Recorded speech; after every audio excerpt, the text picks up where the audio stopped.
I want to welcome everybody to our event this evening. It's a webinar with Master Herbert. We're so happy you're here with us. He's just getting his light, and in a minute here, we're going to get started. I want to welcome everybody. Hold on.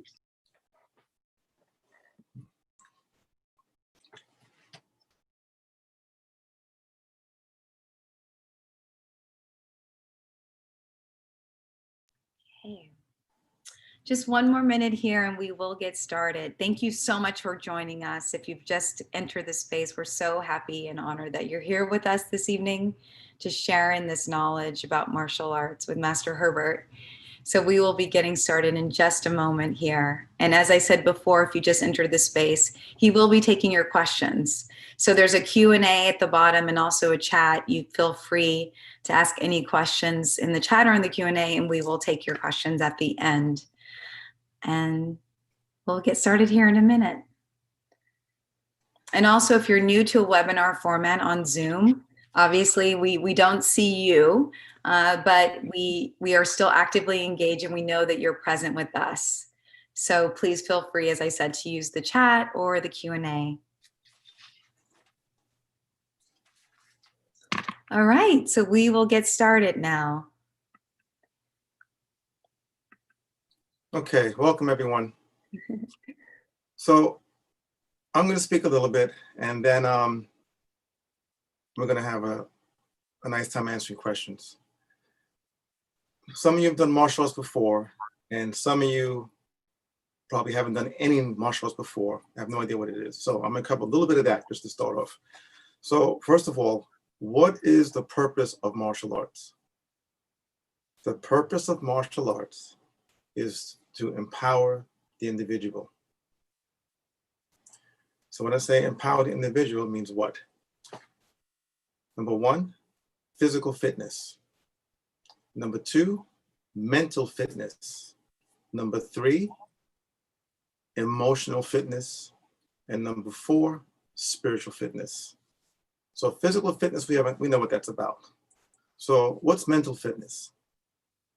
Developing a mind that's sharp, clear, can focus, can be calm under pressure. What's emotional fitness? Emotional balance.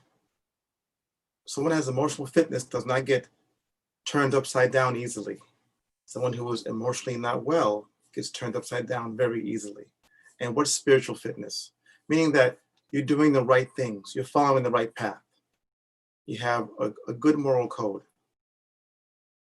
So why physical fitness, mental fitness, emotional fitness, and spiritual fitness? Why? Because through physical fitness, we develop physical powers. Through mental fitness, it develops eventually mental powers and emotional powers and spiritual powers. When you have power on the body, mind, soul, and spirit foundation, you have power to move through your life in a very positive and a very strong and very creative and in very, very fulfilling way. So that's the purpose. Now, yeah, there are a lot of martial arts, and martial arts has been divided into many different categories. Basically, there's martial arts, there's martial sports, there's performance martial arts, like martial dance, right? And then there are martial exercises. If you're doing martial arts, you can do all the above. If you're doing just the sports, you're good at the game. You can box, you can fence, you can play judo, you can play taekwondo, and it'll have some of the aspects of martial arts, but it's basically more of a game, and the focus is very different. In martial sports, the focus is the game, how to beat some other guy, some other girl.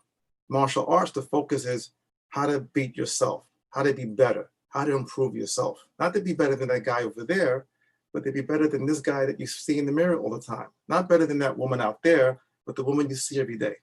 So it's a big difference. Martial sports deals with the event, whether it's a judo competition or a jiu-jitsu competition or a boxing competition. You train for this event, and it leads up to the event, and the event has certain rules, and then you get your trophy or your prize money, and then you go home. You know, you beat the guy, you lose, that's it, you come back next time. That's the event. And the martial arts is very different. The event is actually life and the seasons of your life. And the rules are not, for example, in judo, you can grab and throw, but you cannot punch and kick. In taekwondo, you can punch and kick, but you cannot grab and throw. In Brazilian jiu-jitsu, you can't punch and kick. You really can't throw, but you can wrestle on the ground. So that's okay. That's a game, and those are the rules of the game. But in real life, that's not how it goes. There are no weight classes. People don't play by the rules.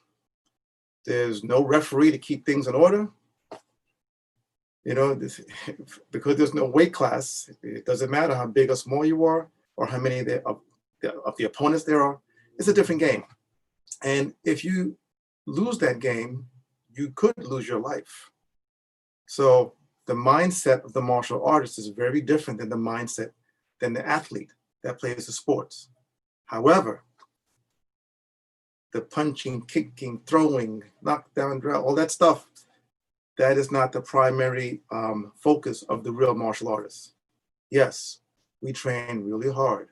We train really effectively. Okay, we train to make sure we're going to survive. But that's like 10% of the purpose of training. That's 10%. Because even in the worst of neighborhoods, you're not going to get attacked all the time. No, if you get attacked once, your martial arts is good, guess what? The word is out. No one else is coming for you. And if your martial arts is really good, people can sense that. They can sense there's some kind of empowerment there. They are not going to want to cross your path. They're looking for victims, not victorious people. So all the physical stuff you see in the movies, the breaking, that's for the just in case. Imagine you had a Ferrari. You know, beautiful seats, beautiful interior, everything is beautiful. And then you have the seat belts and you get the brakes. That's a just in case. You don't buy the Ferrari for the seat belts. You don't buy any car for the seat belts or the brakes. That just comes with it because for the just in case. So most of these physical techniques, the punching and kicking and throwing, that's for the just in case. That's 10%. So what's the rest of it? The rest of it is the most important because, like I said, you may not be attacked every day. You may not be attacked in your lifetime. It's possible, but it's rare.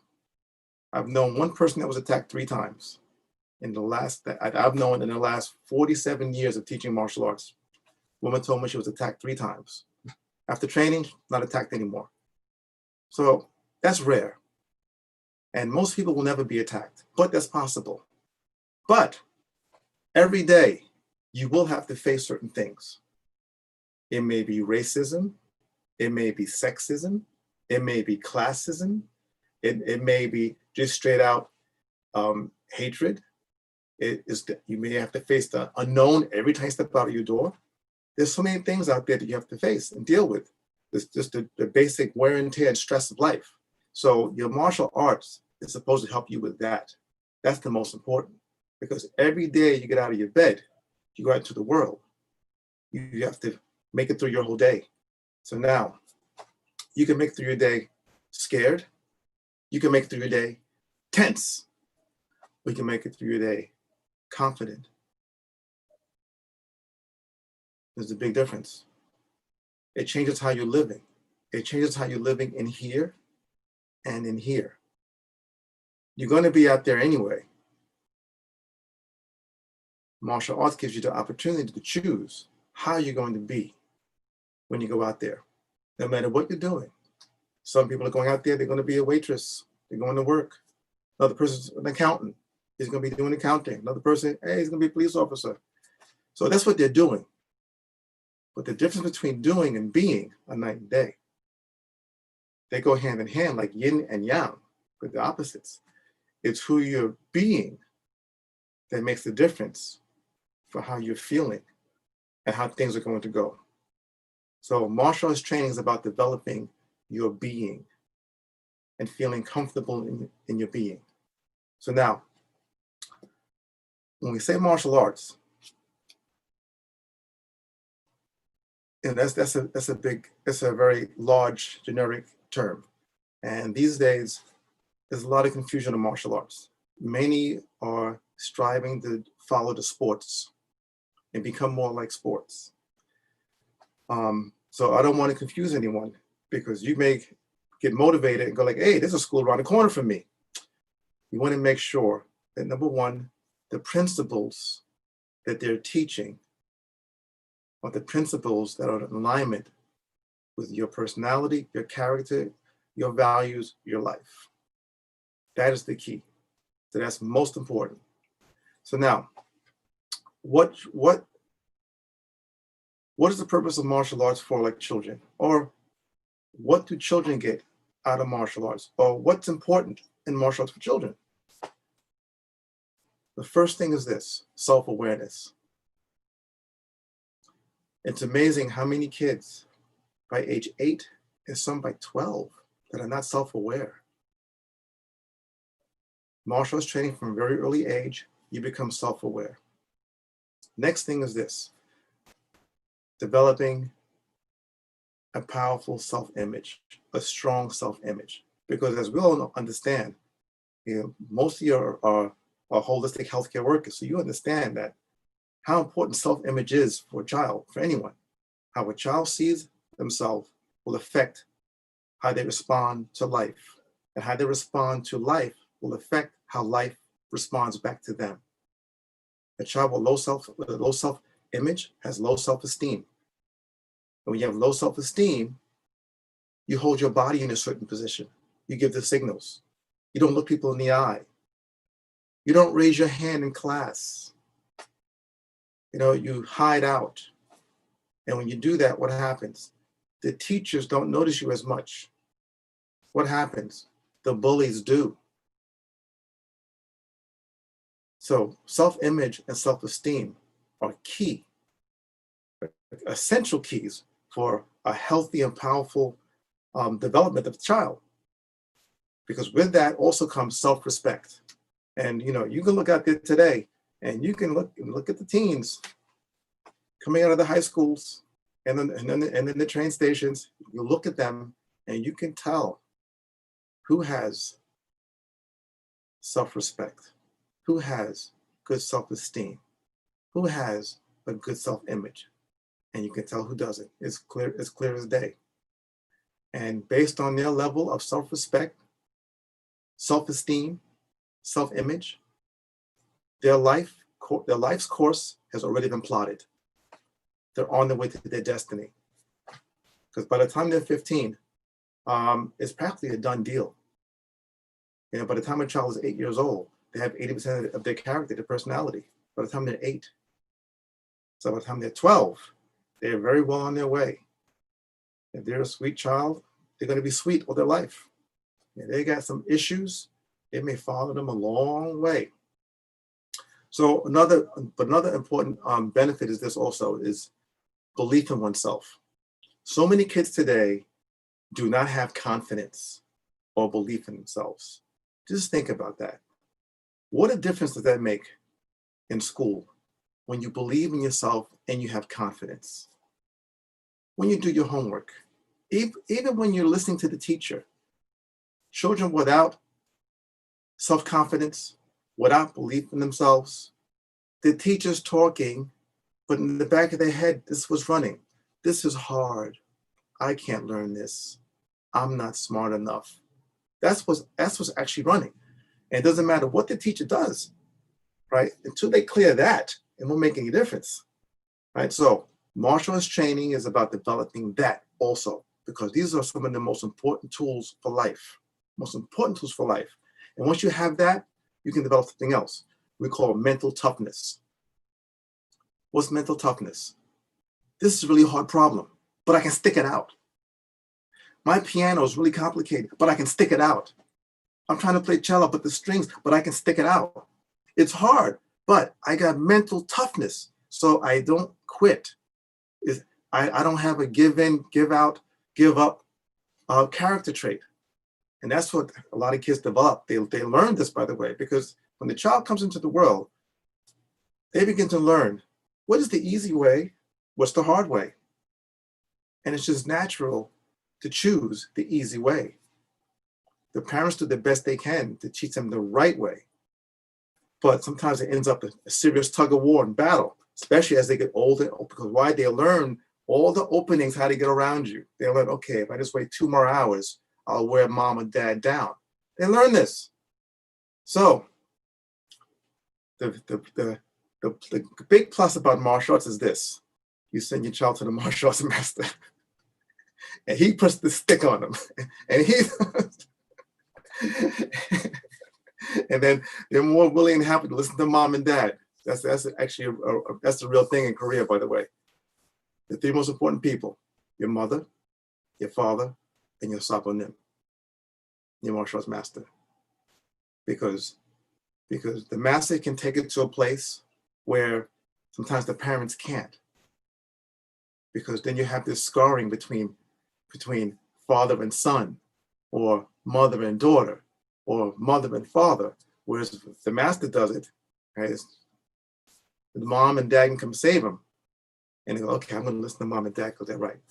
So mental toughness. But another one is emotional toughness. Why are so many kids getting smashed on alcohol and drugs in America? It's like expected. It's everywhere. I was told by a parent that I had a couple of kids. They were in the school for a while. Very wealthy family. Actually, plenty of them. Very wealthy family, and they had everything their way. So of course they wiggled their way out of training. And one mom came to me and said, "Do you know?" I'm not going to mention the names, but they invited her daughter to a party, and she said something didn't seem right. Because I asked questions and the answers weren't right. So I said, I'm going to go over there. She said, by the way, they were 11, 12, and 13-year-olds. And they had a party in a huge place. And the alcohol was everywhere. Okay, you were kissing in the closet. No, I mean, craziness. Craziness. Children are not taught to be emotionally tough. And when they're not taught that, once they learn about alcohol or drugs, that's the way out. That's the easy way out. Easy in the beginning, hard in the long run. So emotional toughness is one of the major traits of martial arts training. Emotional toughness. Without that, the slightest upset in life can turn someone's head, heart, soul upside down. Look at how many people who actually are alcoholics, and you'll discover that they started doing that when they were 13, 14, 15, 16, when the brain was still developing. And even though they kicked the habit, so they thought, the minute something hard happened in life, what they call it, falling off the wagon, bang, right back. So that's because they never developed any real emotional toughness. So that's another major key of martial arts training. Now, another thing's great for kids, tools for life. Tools for life success. A child learning martial arts begins to learn time management. That's if they're doing real martial arts and they're doing it consistently. They'll learn time management. They'll learn focus. They also learn to search inside for solutions as opposed to outside. And the big problem with kids today, that's why they're on the games and everything else. They're taught to search outside for solutions. Yes, some solutions come from outside, but a lot of the deeper questions in life and deeper challenges, those solutions have to come from inside.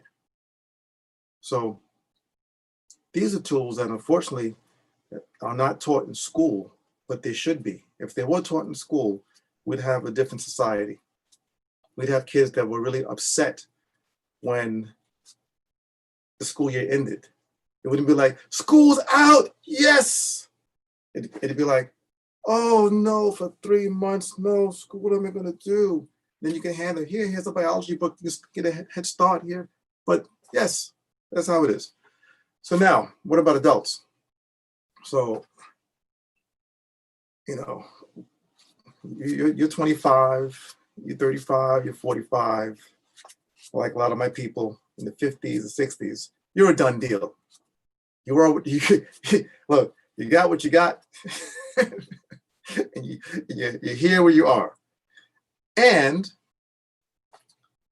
it is an opportunity for a new beginning. Absolutely. Many people started late in life and they would destroy 22-year-olds. Why? Because look at it this way. If you lived a few years, you've lived. So you come with a different kind of richness. You come with a different kind of knowledge and understanding. So everything that's given to you in the martial arts, you can just devour it. You've lived. You had the hard knocks. You've been through the heartache, all the difficulties and the challenges, and so you've been there. So the first plus is this. So no matter where you've been, good, bad, not so good, not so bad, even if you come from a bad place, the martial arts is an opportunity for overcoming your past. And I've seen it over and over again. There are people that had some past that you would not believe. I don't know how they're walking. I don't know how they're saying. I believe they've done a lot of really good work, and they must have gotten a lot of really good help when they hear about the stories. But they end up coming here, aged 45 and 50, and like, I always want to do martial arts. And do you think I can do this now? And I was, of course I could do it, because they come with quality steel. In fact, those are my favorite students. People that come that lived before, when I teach them something, they understand what they're getting. So, but also with that, it's an opportunity also to, in a sense, reinvent yourself. You can be anyone you want to be. Remember, there's doing and there's being. Doing, okay, I want to change my career. I want to be a dentist. I want to be an artist. I want to be a musician. That's the doing. That's going to take a little bit of training. All right, maybe a lot of training depending on which we do. I'm going to be a pilot. Okay, that's part. People do it all the time. That's doing. Takes a little time. Being takes a little shift. It takes some time, but it's a little shift, because you can decide, you know what? I was always afraid.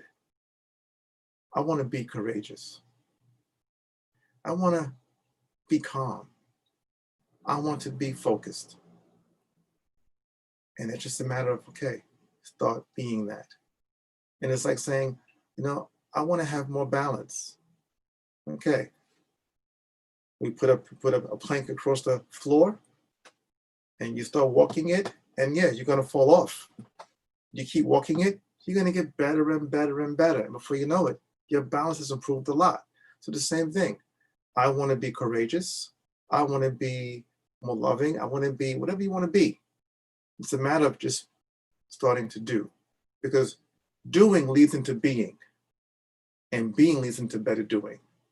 So when I say being and doing, I want you to think of yin and yang. They go hand in hand. There's two parts of the one thing. They're not two separate things, two parts of one thing, but being and doing, being and doing. So you can chance to reinvent yourself. Other thing is, with martial arts training for adults, you get a chance to embrace your fears. When people avoid their fears tend to always have some power over them. When people embrace their fears, something changes. It's like the wind. We can fight the wind, or we can learn how to use the wind. There's two different things. We can fight the waves or learn how to use the wave. So the same thing with fear. So how's that work in martial arts, by the way? Well, most adults don't. Most adults, like most people, even children, have a fear of making mistakes, or a fear of looking stupid, and stuff like that. And people don't say this, but that's just common. That's a very common fear with something new. So when you're doing martial arts, you put on the white belt, you put in this weird looking uniform, right? Just to do that, you overcome some fear. because you're not dressed in your Sunday best, you know, right? And then you learn these strange movements, right? And everything is challenging. But the thing is, as you swim in, you just swim in it. And before you know it, you stop thinking about it. You become less self-conscious about how you look, right? And you just focus on the doing. And next thing you know, the being is effortless. And next thing you know, you walked out of class and you didn't even think about how crazy you looked or how awkward you were or how bad you're bad. In fact, you wouldn't even know half the time, because I would know, because I'm a master, but some people do things, they think they look great. And they're like, oh, that's not great. But, but embracing fear, you know, a big plus is embracing change. Okay, that's a difficult one for a lot of people, right? So, and martial, especially our martial arts, Hapkido. Hapkido is based on change. It's based on change and based on the I Ching, the book of changes. So what's that mean? What's that say in itself? Nothing will remain the same. The only thing that's going to be consistent is change. So you start learning how to accept this. Even the belts, you come in, you're a white belt, you learn A, B, C, and D, and then you end up in front of people, you do your exam, you get past feeling like you're looking dumb, stuff like that. And then all of a sudden, you're a yellow belt. And what happened to the white belt? Those days are gone, it's change. And it goes on and on and on and on. It never stays the same. And no two classes are exactly the same. So you learn to embrace change and to be prepared for the unexpected. And then learning how to flow with it as opposed to resist it. So now, those tools alone translate into many ways in life. Think about that. Because there's so many people who cannot accept change. You know, I mean, some people start drinking when they have to change something. They can't handle it. Okay. And by the way, embracing change also has a lot to do with learning about non-attachment. Okay, because people who are overly attached to things also cannot change, right? And the idea of I cannot change is impossible, that you cannot change, because change is happening. So the real truth is I can't accept change, but the change is happening no matter what. So now you have to choose. Well, it's happening no matter what. So do I live in this turmoil inside this body, right? Or do I learn to swim in it? Okay, we're in this water. The water's warm, it's flowing warm, up, and it's changed. Oh, now it's flowing a little cold. And then it's flowing warm again. And now it's coming a little strong. Those are the tides of life. So martial arts training helps you to deal with that. Now, when you think about all of this, we get to COVID-19, what's happening now. So this is a big one. So for a lot of people, you probably see this, but there's more mental illness coming to the surface than ever before. Yep. More mental illness coming to the surface than ever before. And sometimes unexpected, comes out of nowhere. People you thought were kind of normal, and you see, oh, they're having a difficult time. So that's to be expected. These are, believe it or not, some hard times. These are some of the hardest times in the history of the world. Yes, we don't have bombs dropping on us like England had in World War II or Germany. Yes, we don't have a lot of things, but given the entire planet, the entire world where it is now, right, and the consciousness of the entire planet, these are some really hard times. And for some people, it's harder than others. I get reports from people all over the world, and there are places where they said food mobs. Food mobs. People stay in their house as long as they can. They're afraid to go out. And then they got to get food. And they go to get food. And 45, 60 people attack them, beat them brutally, and take their food. Oh, yeah. So that's what's happening in Bangladesh. There's things like that happening in South America, all over. Okay, so it's hard times. We are more fortunate than most. We really are. by far.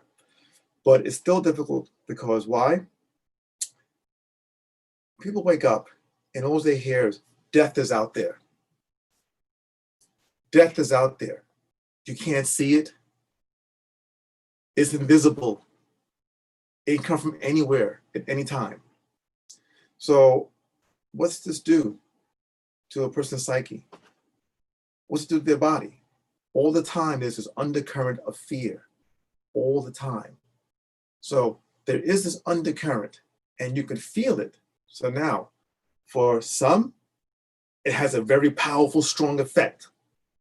And for others, they can feel it, but they go with the flow. And there's a wide range in between. When there's fear there constantly, you turn on the radio, we have this many infections, this many deaths. You turn on the TV, we have this many, you turn on the internet, right? And then everywhere you go, you're reminded. The trains, people put them everywhere, you're reminded. So what's this do? The way our bodies are designed, when we have fear, most of the blood goes to our arms and legs to be able to run fast and fight to survive. Okay, that's how our physiology works. But when that happens, we get less blood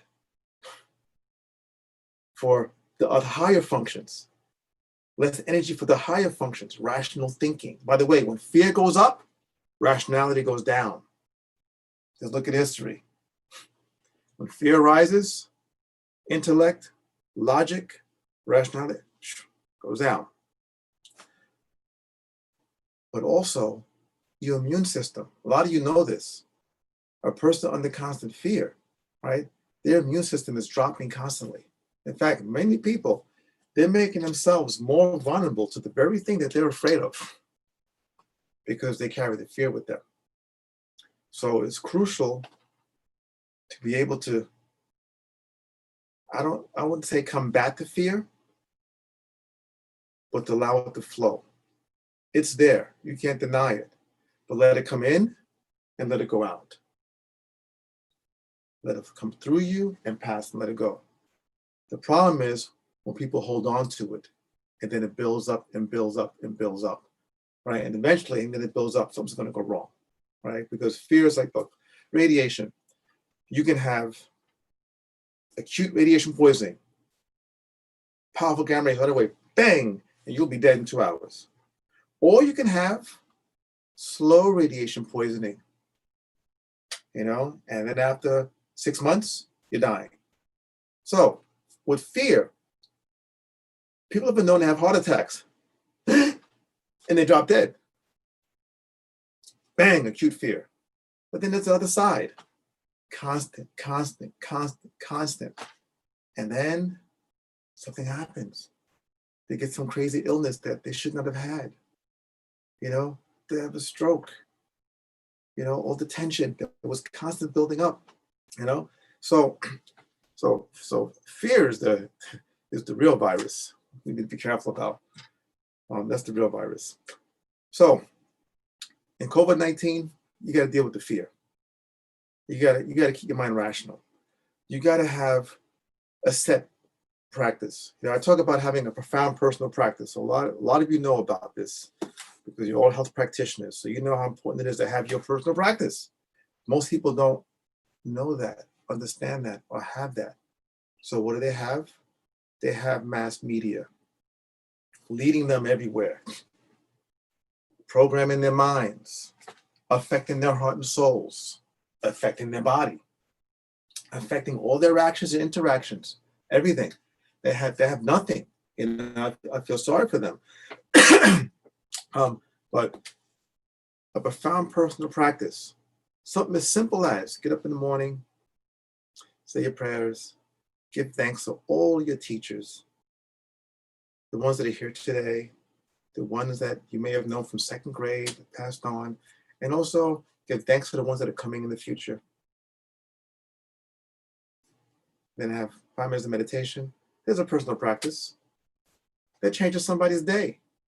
It'll change the week. It will change the destiny. It's something simple, but you can have many practices. Some of you are yoga practitioners. Good. Get up in the morning, do your meditation, do your yoga, right? And then do something nice for yourself, whether it's a nice latte or whatever it is. Just have some real personal peace, me time. Start your day that way. Okay. Nothing out there is going to change, but you can change what's inside so that you can deal with out there better. Another big thing, though, about the COVID-19 thing for people is the unknown and uncertainty. And you hear the news, crime and riots. And so now that's another level, another dimension, another level of fear, okay, which is kind of dangerous because you got to go out. You have to go out. But if you have that kind of fear in you, I'm afraid I could be attacked. I'm afraid. If you have that kind of fear in you, when you go out, you sent out these energy waves. You become a target. So that's why it's dangerous, right? So you can't have that kind of fear, but that's what's out there. And you cannot blame anyone for being afraid, any more than you can blame someone for being cold or hungry. You can give them advice. If you can help a hungry person to get food, and that food, you give them a coat, they have a nice coat, now it's in their hands. If they prove that they, decide, I don't want the coat, they rather be cold, then it's right. But you can't blame some people, you can't blame anybody for how they feel. It's what you do with these feelings, right? And what kind of responsibility you take with the feeling that makes the difference. And on that note, there are some crazy people out there, as I probably mentioned earlier. Mental illnesses out there. I'm hearing the stories all the time. Okay, one man went to another one of the teachers here, Johnson and Betty, big guy. She was on her phone, the train. And he said, "I'm going to smash your head into the wall."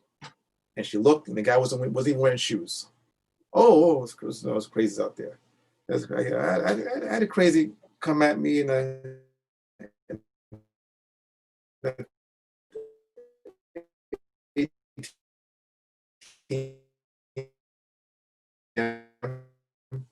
right? But he was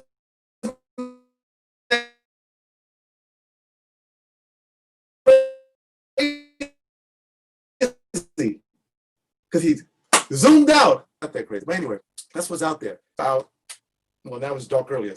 You don't do things that are obviously not out in the wrong places, the wrong time, in the dark by yourself, because right now there are desperate people. Remember this, people are not working and they haven't worked for a long time. And many are not eating. And when these things happen, I have an app, Citizen, and last night, another one, home invasion. Someone called the cops. So now they had a hostage situation, multiple armed men. And that's where we're headed. So on that note, make sure your home is secure. Everyone must have some means of defending themselves. The cops are not going to get there on time. There are a lot of good precincts and a lot of good cops who try. There's also the other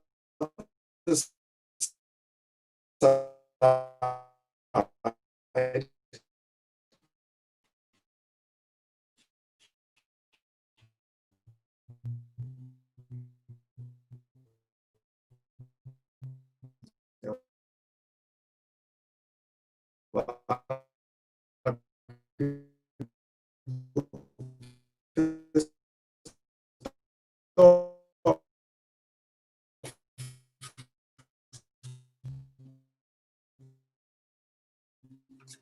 And although they fund the police things, so now the issue is a lot of them are slow to respond.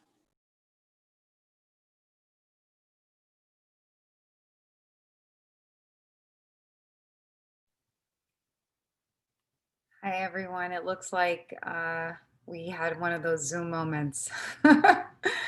So I will reach out to Master Herbert. Oh, here. I think he's coming back.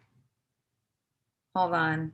Because I think he was freezing. And when he comes back, we will start to take questions. So please, you can start asking your questions in the chat. I will make sure that he's coming back on. So just give us a moment. And you can go ahead and start just asking questions for him in the Q&A. I want to make I'm back. I think, Master Herbert, you were going in and out, your connection.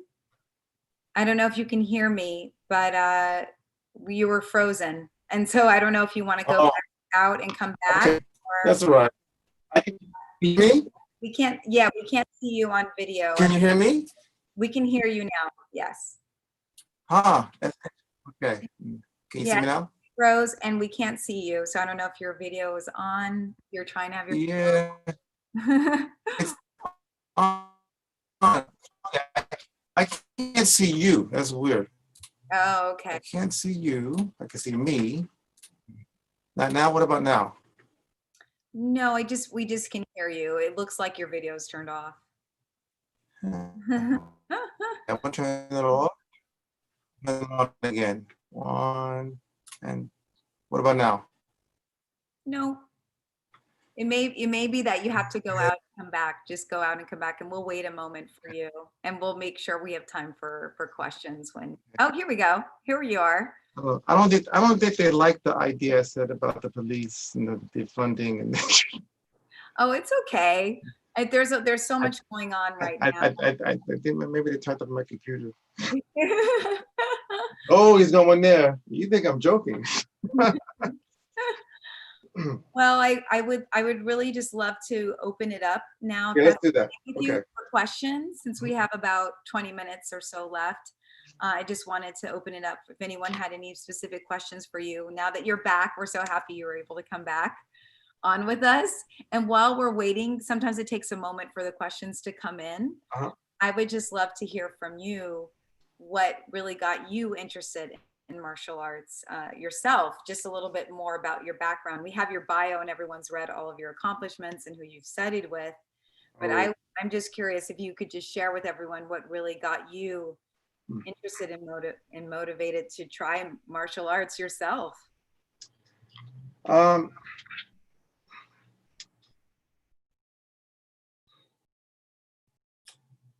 I probably would not be doing martial arts if things were not so hard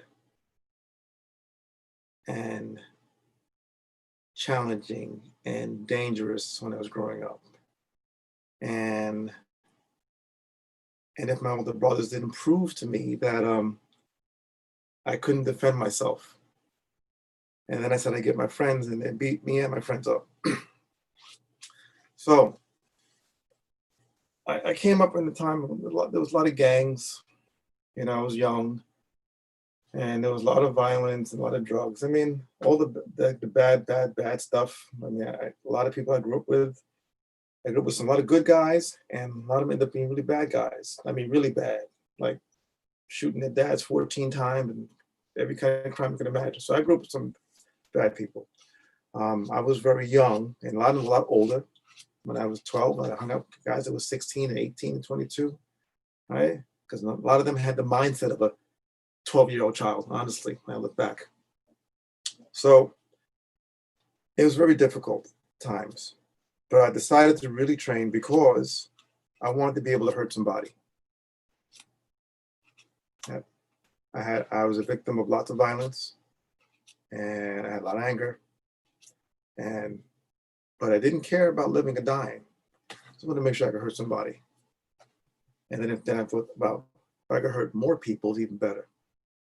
If someone came to me, I was gonna mess them up. So that was the beginning, and it was to learn to fight.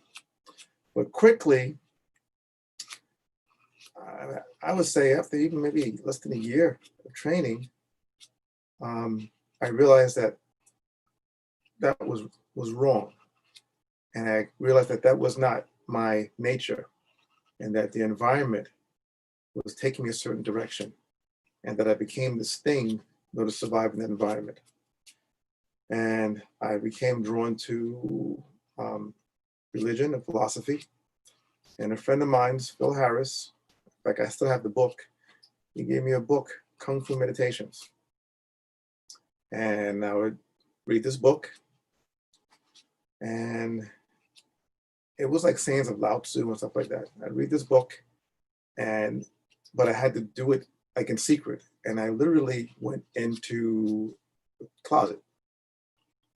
In the closet, I'd read with the door open, and then I close it, and I close the door, and I close my eyes, and I meditate. I call that meditation. At least I thought that was meditation. In fact, they had a nickname for me back then. They started calling me Zen Yogi.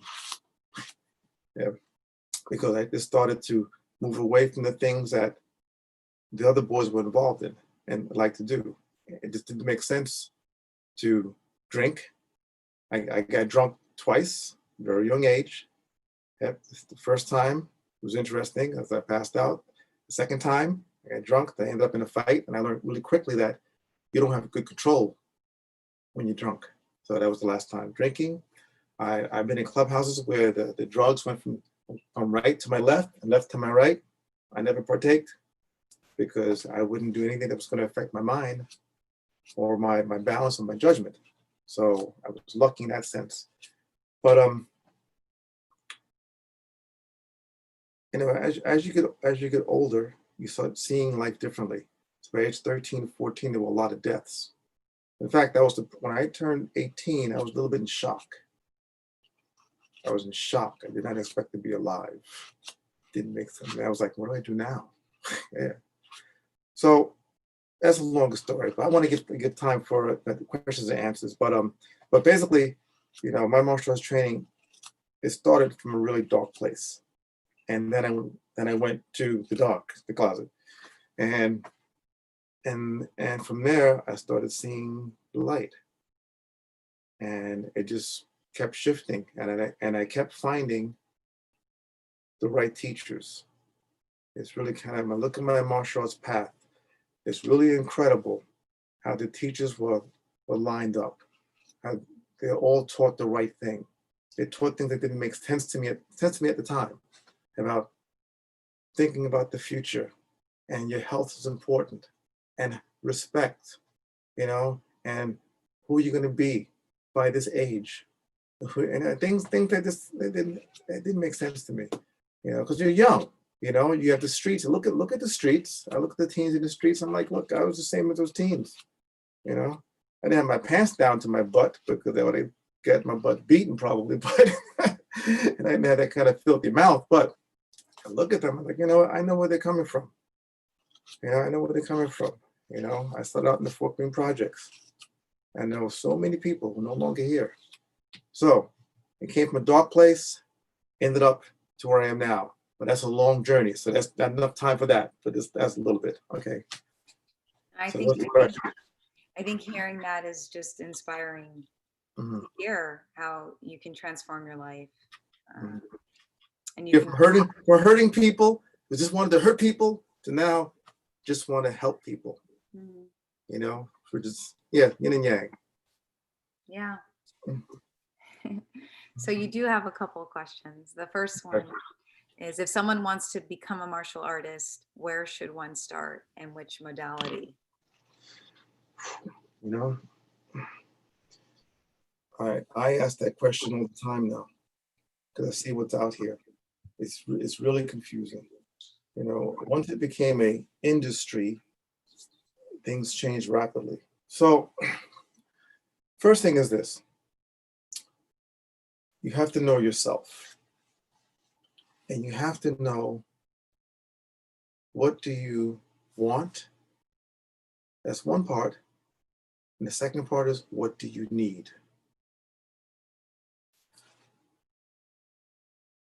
What do you need? Do you need to learn? Like maybe you're in a situation where your life is threatened constantly. Like I meet a lot of women in that situation. Some men, mostly women, right? You need something different. You know, if you just have a lot of stress, you know, you may need something different. If you just are like, you know what, I really want to exercise. The gym is boring, and this is, I don't want to do dance anymore. I need something. I can't do gymnastics like I used to do. Whatever, right? You mean something different? Depends, So it's different for everyone. So you need to know, what do you want, but also what do you need, right? Then you need to find the teacher that can provide that. So notice, I didn't say find a judo school or a karate school or a hapkido school or a tai chi school, because it doesn't matter where you go. You're gonna find the great, and you're gonna find the terrible.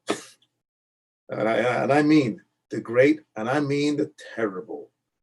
Stuff that I'm not gonna mention now. Some stuff is ugly that I come across. So and you want to find and you want to find a teacher that, look, I do a lot of work with other schools and other masters and instructors. And I always say this: the most important thing is, the first thing is this, not how much you know, but how much you care. Okay, because think about it. When you think of all the teachers you've ever had, right? We've all had so many teachers. The ones we remember are the ones that cared, that showed us they really cared. We felt something from them. Okay, right? And people in general, the people you remember, the people that, wow, really cared. It could be somebody, it could be a waitress in a restaurant, and it's something about that waitress or waiter, like, this person really can, you'll remember that person, even though you've met hundreds of waiters, right? So that's the first thing. You gotta find somebody that really cares. Okay, and the only way you really find that out is by getting to know them. Sometimes you can pick it up right away, and then, people think, I'm going to go to a martial arts school. I'm just going to join the school. You should do your best, if it's possible, to try to get a glimpse of who's teaching, who's the master, who's the instructors, and get a feel of what's going on, right? You gotta use your mind, but you gotta use your gut and your heart also. And we got 3 brains, here, here, and here. You gotta use them all, because you're putting your body there. You're putting your body there. You're putting your mind there. You're putting your soul there. Okay, your time there, your money there, and if this thing isn't right, you don't want to end up physically injured, or emotionally injured, or mentally injured, right? Or wasting your time. So you gotta check that out, and then you get a good feel through the students. If there's a school, you can feel it. There's lots of tension in the school. I think the school does lots of tension. And I already knew there's lots of injuries. There's something wrong, right? And then I saw quickly a lot of egos. People have lots to prove. So everyone trying to up someone else, right? They had accidents. They were genuine accidents, but there were lots of them because of the egos, right? Which made tension in the school. So that's not a place you want to go to, right? So you got to know what you need, what you want. But you got to check out. You got to understand who's teaching. Do they care, right? And what are they producing? Look at the students. Okay, are the students scared, intense, or are they calm and happy? What's that say? Right then and there, right? Do the students look really fit and shape, or they look like, I don't know, kind of tense, not too sure about them? Okay, are all the students 22, or they're a wide range? Oh, is it all men like this? And there's no women at all? You gotta check out. Look, what do I get? What do I want? What do I need? What am I getting myself into? What's here? That's the first thing, So I know people want to think like, should I do karate? Should I do judo? The first thing is that. Okay. Now the second thing is, all right, what kind of tools do you want to learn? Depending on your age. Look, if you're a child, everything's going to be. Won't the teachers okay, right? Taekwondo is going to be okay if he's a legitimate teacher, right? A good teacher, and he's certified and legitimate. Karate is going to be okay. Most things are going to be okay if the teacher's okay, right? When you get to the 20s, you got to think once again, okay, what do I need? I just want to stay in shape, right? Or do I want to? I'm going to invest this time you're putting the time in. Before you know it, 1 month became 3 months. 3 months became a year. Your kids have been involved how long? Right? The time is right. So the time is going to be there. So the thing is this: you want to think about, what do you want to accomplish within this time? You want to be good at playing a game, okay? Or you want the whole pie, the mind, body, spirit, and soul. You will learn the strategies, the concepts, the principles of yin and yang, how it actually applies to life, realistic self-defense, right? Do you want something that you can do from age 25 to 35, and then you can't do it anymore? Now your choices are, you want to be a referee or coach? Or you want something that no matter what age I get to, I'm gonna keep rocking this. Because it's based on change, I can change with it. My body's gonna change with it anyway, right? So more of that along those lines. Okay. Great. You have a lot of questions, so I just want Okay, all right, I don't know, maybe answer shorter then. Okay. yeah, just Okay. so we can get through some of them because they're really good. And one of them is, at what point did your meditation practice get serious, and what spurred it on? Um,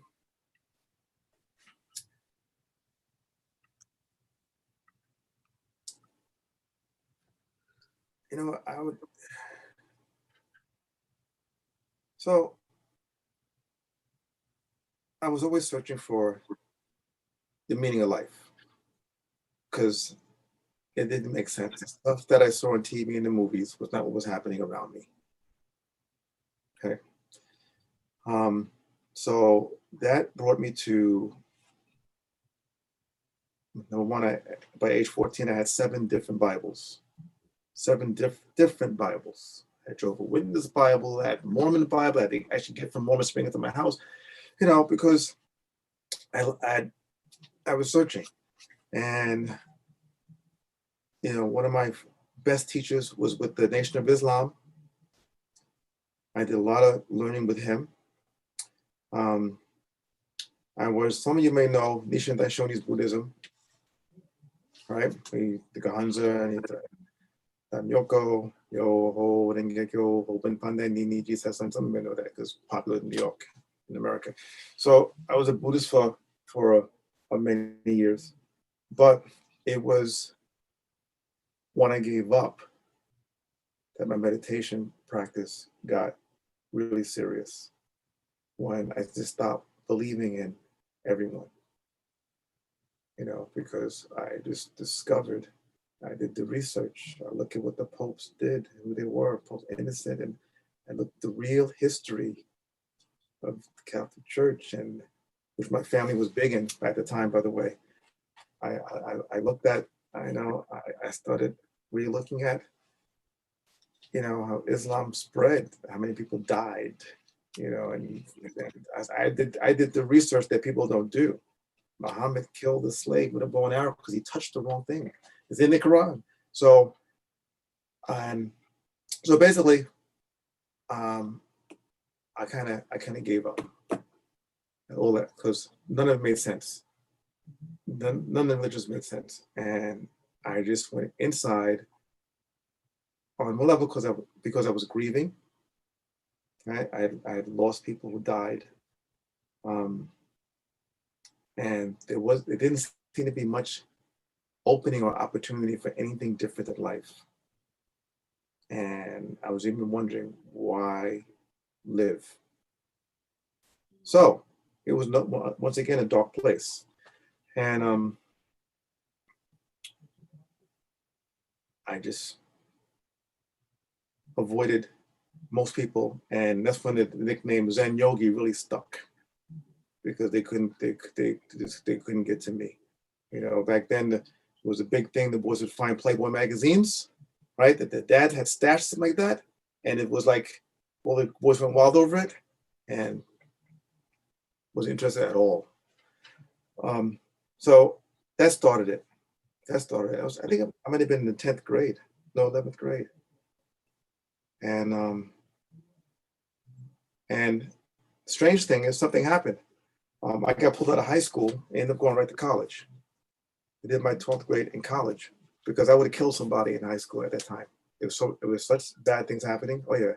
And someone saw that, but I was very smart, and so I did that, and I ended up at college, and I said there must be more, and actually ended up with was it Guru Dev TM, Transcendental Meditation. So that was the beginning of really formal training, and then from there it went on, Grandmaster Mantak Chia and a lot of people. But it was during that dark time that I took it serious. I didn't even know I was taking it seriously. I just locked out the world and went inside. Next question. Yeah. Yeah, so we have about a minute left. I just wanted to thank, before we get to the last question, I just want to thank everybody who has come to our circle tonight, who has been part of this learning experience with you.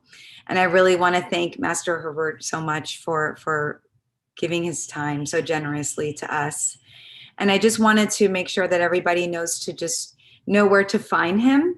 I will be sending an email to everybody who registered for this event with a link to his dojang is in Brooklyn.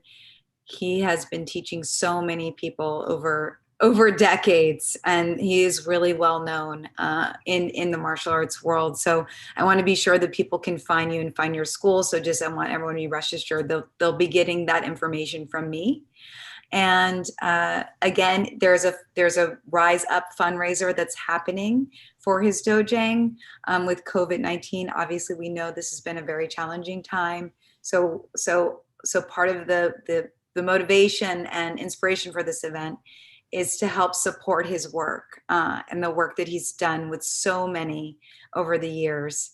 So I will also be sending the information for that. So people, if you can, you've donated so generously tonight already, but you can just spread the word to your communities. That would be wonderful. So I just want to thank you for attending and thank everyone for their donations. And I just would love to end with whatever parting tool or teaching that you would love to share about how martial arts can be just a way of life for anyone at this stage, at this point in time that we're all living through right now. Okay. So I'll give you a simple practice. Close your eyes for a moment. You're here. And when you wake up in the morning, you're still here. And tomorrow night, you're still here. You are who you are and where you are. You are a unique, extraordinary, and special soul. In all of the universe and in all of time, there has never, ever been anyone exactly like you. And after you're gone, there will never, ever be another one. You are unique and special, living in a unique and special time. Be at peace with yourself. Be at peace with your surroundings. Allow every breath you take to bring in loving energy, and every exhalation to release any stress, be it mental, physical, or emotional. Remember, you are connected always to the divine. There's a unique part of your being that will never go away. It always is, it always was, and it always will be. Embrace the universe, embrace the divine, and allow the universe and the divine to embrace you. May all your steps be guided and your way be lit.